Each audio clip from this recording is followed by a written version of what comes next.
What's going on, people? Christopher Toole here with you guys today, and in this video I'm going to be talking about should you be excited, or more discussing the subject of the 8K video being in the EOS R5, okay? Should you be excited about 8K video, and not just 8K video, 8K IBIS being in the EOS R5, okay? Now, you may be thinking, well, Christopher, why would you not want to have 8K video? And I'm all for 8K, okay? It's just that there are some things surrounding it that you may want to think of before you would say upgrade, and there are some different things that in video period that you may want to think about before you want to go out and buy a camera, okay?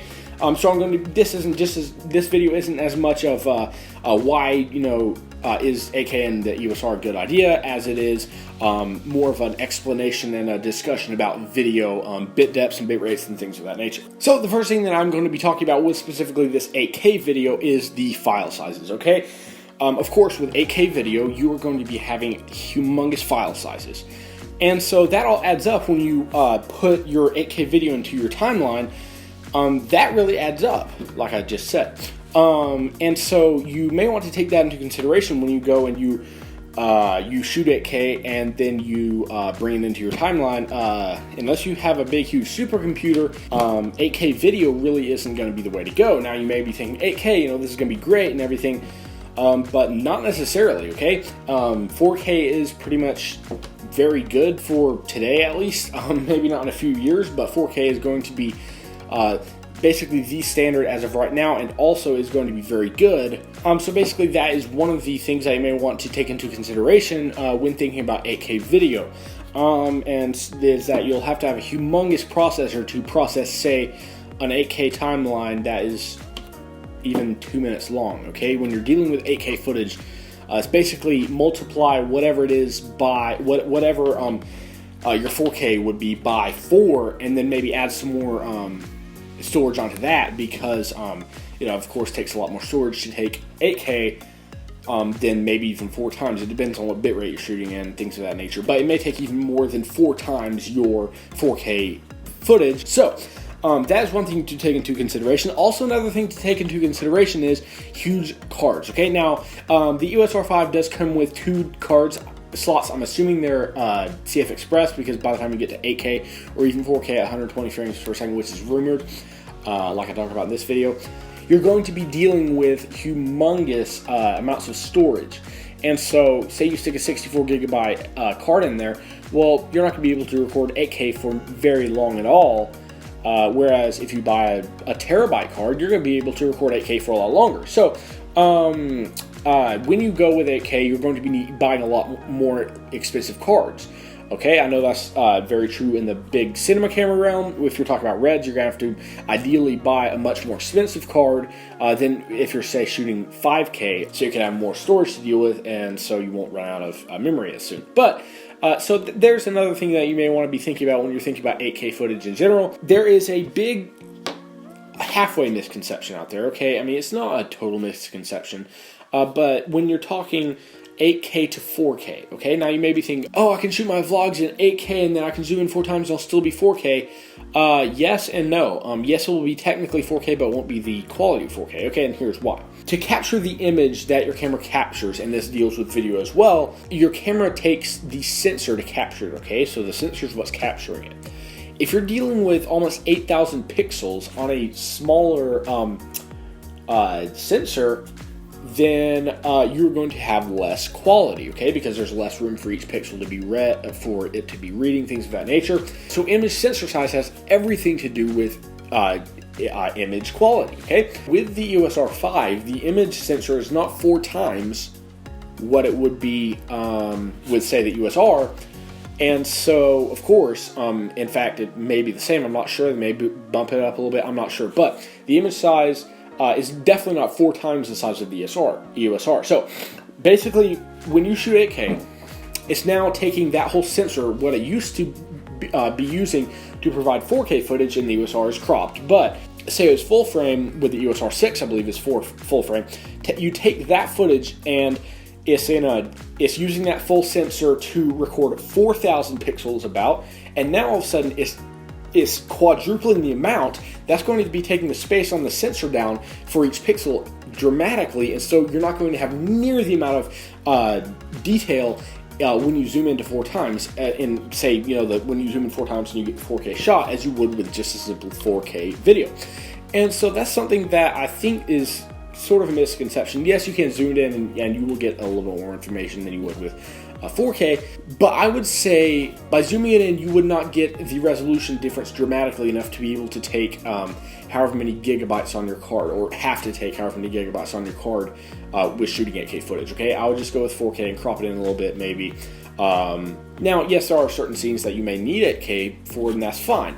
But as a generality, don't just go and expect to go shoot 8K footage and then zoom it in like nuts, because that's just not going to be ideal because of the sensor size. Now, I do have to say the EOS R5's rumored 4K at 120 frames per second is a bit more exciting to me personally than the 8K video, but I don't know. I just hope that it's full frame. I have no idea if it's full frame or not, the 4K, but anyways, the 8K IBIS, the stabilization with the image sensor is pretty nuts. I've seen IBIS at work and it is insanely amazing. So yeah, that is pretty cool. That 8K, I think it's full frame IBIS. That's nuts. Okay, that's pretty cool. So again, what I'm saying here, of course, I haven't held the EOS R5. I think Peter McKinnon's the only one who has. But at the same time, I just want to give a warning out there that don't get too excited about stuff like this. Because there are so many things, like I just discussed, there are so many things that go into video other than just resolution, okay? And this is what I'm going to talk about in just a second here, is what I literally just said. There are so many different things than just the resolution, okay? There's bit depth to it. I think I'm saying that right, bit depth. There's 8-bit video and there's 10-bit. I'm sure you've probably seen that.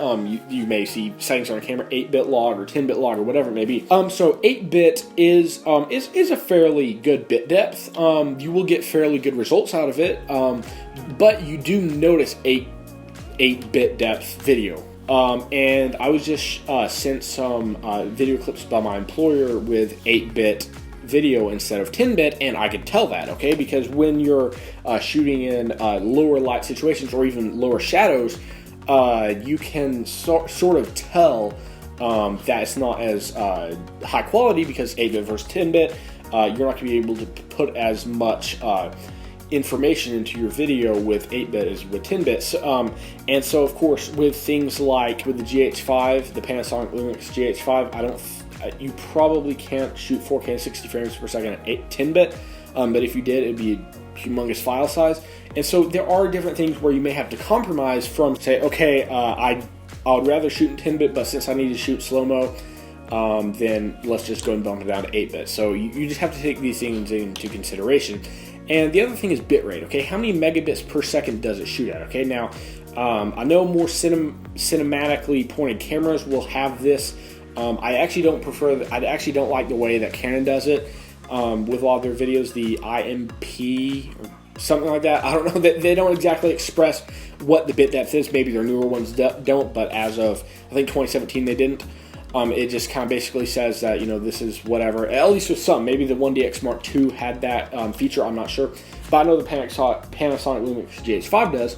It tells you what bit depth you're shooting in. So anyways, all that ramble aside, you want to be able to look into what bit depth you're shooting in, then just going to 4K, okay? Maybe 4K at 60 megabits per second. Well, you know what? Honestly, that may be better than 1080 at 60 megabits per second, or maybe even 100 megabits per second. But that's not going to be that high quality compared to, say, 100 or 400 megabits per second, okay? So there are so many different things that you want to look into and study before you just go and buy resolution. You can have high resolution and low bit depth, and that's going to be much less quality, and it's not going to be near as usable as, say, lower quality and higher bit depth is. So there are so many different of these type of things that you want to study up on and look into. before you go and buy video or a camera for video, because adjusting your video can completely depend on what bit depth is shot at, how much you can adjust it, things of that nature that you just want to take into consideration when looking for a camera to shoot video. So that's it for me today. I hope you guys like this video. Hope it's helpful to you guys. Click that like button if you like this video. Subscribe if you aren't already. If you like photography and cinematography tutorials at least. Comment down below if you think I messed something up, or if you think I did a good job, or if you feel so inclined, comment in the comments down below. Share this video. That would really help me out. I'd really appreciate that. I'd really like that. And I will see you guys in the next video. Long live the camera.